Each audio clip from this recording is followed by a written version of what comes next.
All right, top reads for the month of August. Starting out in fiction, my top read this month goes to Witchy Winter by D.J. Butler. I loved the first book in this series, Witchy Eye, so much and was nervous to read this book because I was afraid it couldn't compete. And I'm happy to say D.J. Butler has done it again. This is a phenomenal sequel to Witchy Eye. I cannot wait to read the third book. This series, I can already tell is going to be a top series for the whole year.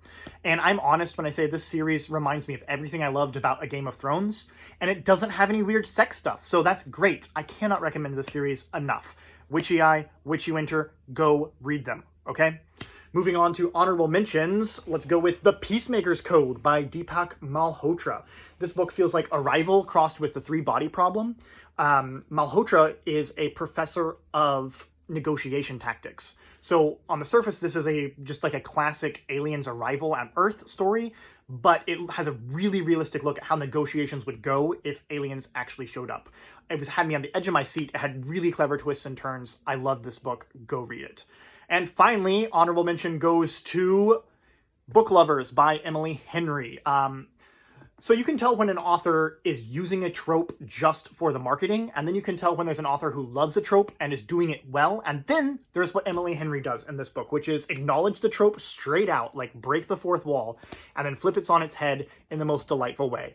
I loved it. This book was so much fun to read, and I cannot wait to read more at Emily Henry, and that means you might see some more romance books on this channel. Sorry, not sorry.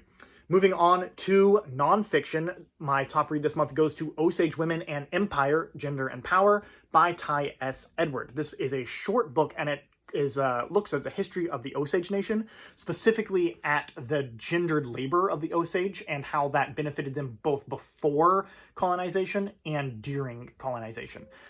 Really fascinating, and this was a lot of fun to read. I would highly recommend Osage Women and Empire, especially if you have any interest in Native history.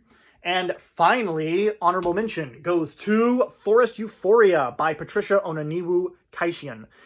This book felt like a love letter to everything that is bizarre and strange about nature, specifically like slugs, snakes, fungus. It looks at kind of how they work and uses it as kind of a reflection on how we live in nature. It felt a lot like Braiding Sweetgrass by Robin Wall Kimmerer, and I've been looking for a book to scratch that itch, and this is that book, Forest Euphoria. It was just a delightful read, really poetic, and I loved it. Go read it. So that wraps that up. Let me know what you guys have been reading. If you have any books you'd like me to read and possibly review, leave me a comment, and until next time.